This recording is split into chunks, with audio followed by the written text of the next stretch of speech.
Welcome to episode 263 of OTD, your daily dose of soccer history by 17 Laws Guy. It's July 21, 1991.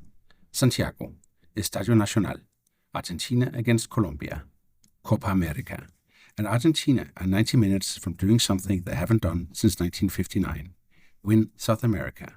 Not the World Cup, not a youth tournament, not Olympic gold, but the Copa América.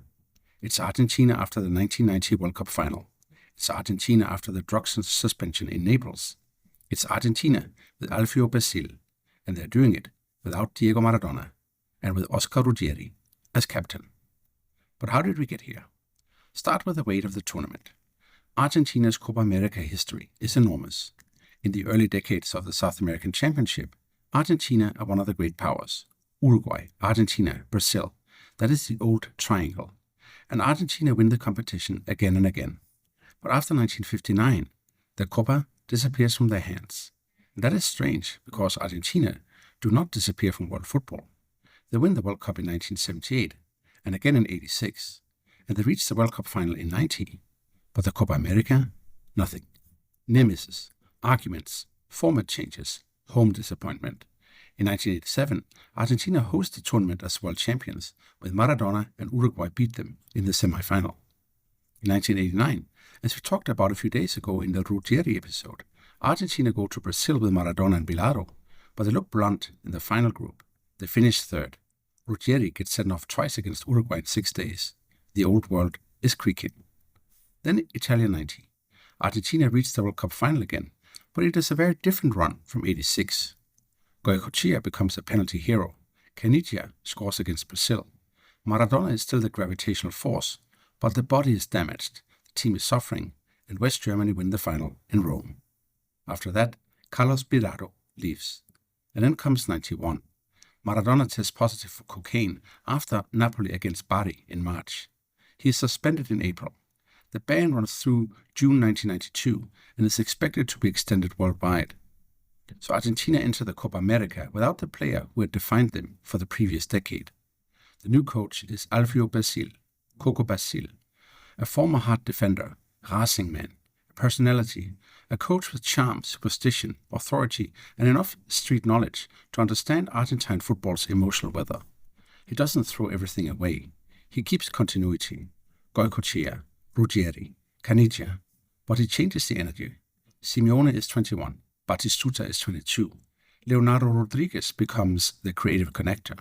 There's movement now. There's freshness. There's a little less Maradona or nothing.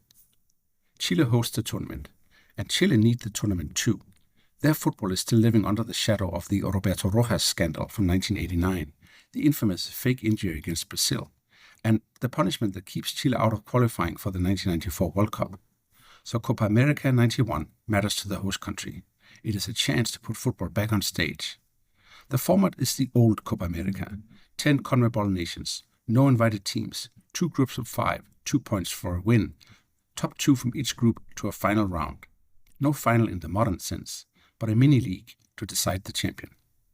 Argentina are in Group A, with Chile, Paraguay, Peru, and Venezuela. They begin against Venezuela, 3-0.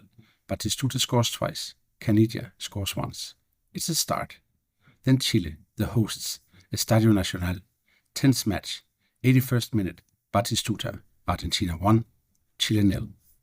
Then Paraguay, 4-1, Batistuta again, Simeone, Leonardo, Estrada, and Caniggia. This is the match where Argentina start to look like more than a team surviving transition. They look like a team growing inside it. Then Peru. Argentina are already through, so Basile rotates. They still win 3-2. 4 matches, 4 wins, 11 goals. Top of the group. Chile go through with them. Group B sends Colombia and Brazil. Uruguay miss out. Brazil are in transition too. Paulo Roberto Falcao is coach. The squad has names we recognize from the 1994 story 4 days ago. Tafarel, Branco, Mauro Silva, Massinho, and Cafu. But this is not yet Pereira's champion, Brazil. Colombia dangers. Valderrama, Higuita, De Avila, Iguaran. And that Colombian generation is growing into one of the great South American stories of the decade. Now to the final round. Argentina, Brazil, Chile, and Colombia. On July 17, Argentina plays Brazil. And this is the match that tells everybody the new Argentina are real. First minute, Dario Franco scores. 5 minutes, Branco equalizes. 40th minute, Franco again. 46th minute, Batistuta. Argentina 3, Brazil 1. Sao Paulo pulls one back, so it's Argentina 3, Brazil 2. The match is wild, hard, and edgy. 5 players are sent off, but Argentina win. Not by accident. They beat Brazil. That matters in any year. It matters even more when Argentina are trying to prove they have a spine without Maradona. 2 days later, the mood changes. Argentina against Chile. Rain. It's a soaked pitch. A match that at times looked closer to water polo than football. It ends 0-0. It's a useful point, but not enough to finish the job. So July 21 becomes decisive. Brazil play first against Chile and win 2-0. That puts pressure on Argentina. A draw against Colombia would leave Brazil champions on goal difference. Argentina have to win. Colombia are not there to applaud. They are physical, technical, proud, and already irritated by the idea that the tournament belongs to Argentina. Then the match starts. 11th minute, Leonardo Rodríguez finds the space. Simeone scores. Argentina 1, Colombia 0. 90th minute, Rodríguez again.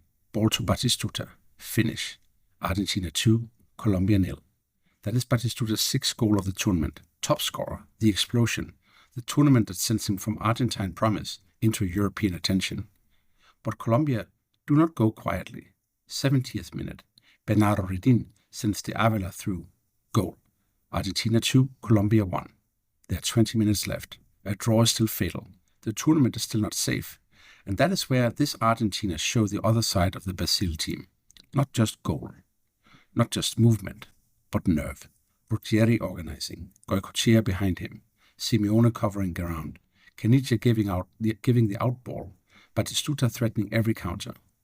It's final whistle. Argentina are champions. 6 wins, 1 draw, no defeats. First Copa América since 1959.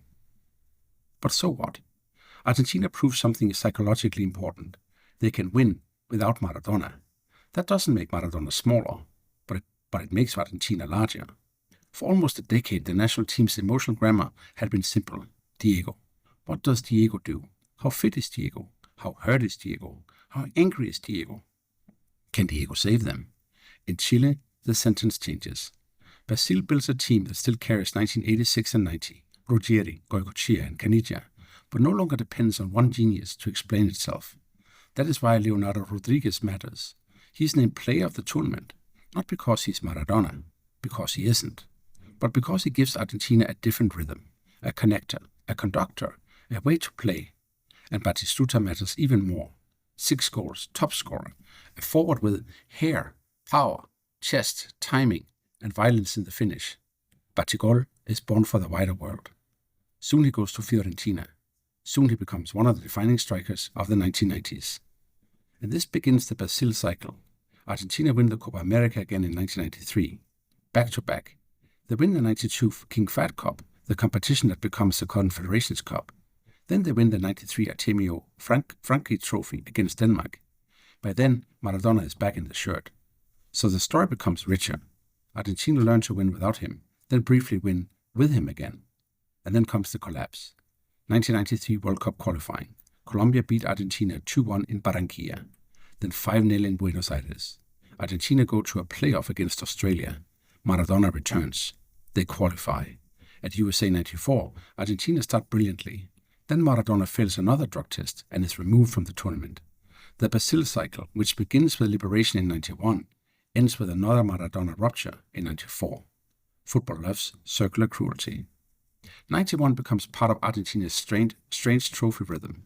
They waited 32 years for this Copa América. Then they won again in 93. Then they waited 28 more years until 2021. Messi at Di Maria against Brazil, the title we talked about in episode 252. Then the Finalissima in 2022. Then the World Cup in Qatar. Then Copa América 2024. And as I record this podcast, Argentina's fate in the 2026 World Cup is undecided. So 91 is not just a forgotten title between Maradona and Messi. It's the hinge. The last great pre-Messi release. The moment Argentina discovered that national team salvation did not always have to wear number 10. For Brazil, this tournament is part of the rebuild. Not yet 94, but you can see pieces. Tafarel, Branco, Mauro Silva, Massinho and Cafu. The shape is coming. The fourth star is still 3 years away. For Colombia, the tournament is warning and promise. They finished fourth here, but the generation is growing. Valderrama, Higuita, De Avila, Rincon, Pereira, Escobar. Soon they will become the team that humiliates Argentina 5-0 at the Monumental. For Chile, 91 is a proud host performance, but also a bittersweet one. They finished third. Their crowds return. But the Rojas punishment means the World Cup road to 94 is closed. And for the Copa América itself, 91 is one of the last old versions. 10 South American nations, no guests, no Mexico yet, no United States, no Japan, no Qatar, a family tournament, a family argument. In 93, invited teams arrive, and the Copa starts becoming something different. We'll of course talk about that in future episodes. But before we go, 3 things to take away from July 21, 1991. First, Argentina's 91 Copa América was not a one-match story. It was 6 wins, 1 draw, no defeats, and a team that went through Chile, Brazil, and Colombia to become champion. Second, the absence of Maradona is the headline, but Basile's collective is the point. Ruggeri, Goycochea, and Caniggia gave continuity. Simeone, Leonardo, Rodríguez, and Batistuta gave renewal. Third, this title begins both an era and a countdown. Basile wins again in 93, but after that, Argentina's senior title drought runs all the way to Messi, Di Maria, and the Maracanã in 2021. On this day in 1991, Argentina beat Colombia 2-1 in Santiago. Diego Simeone scored. Gabriel Batistuta scored. Argentina won the Copa América for the first time since 1959. And for one summer, Argentina without Maradona was not a question. It was the answer. That is all for episode 263 of OTD, your daily dose of soccer history by 17 Law Sky. With this podcast, we have now surpassed 48 hours of soccer history on the pod. Whether this is your first episode or if you've listened to the back catalog, I hope you're enjoying it. More and more people sign up, and I'm grateful for your suggestions about events for me to research and talk about, and for your encouragements. Also, your rating the show 5 stars will help the algorithm push the show in front of more people. Tomorrow, we go to July 22nd, 1951, when Palmeiras won the Copa Rio, the very first intercontinental club tournament with clubs from both South America and Europe. See you then.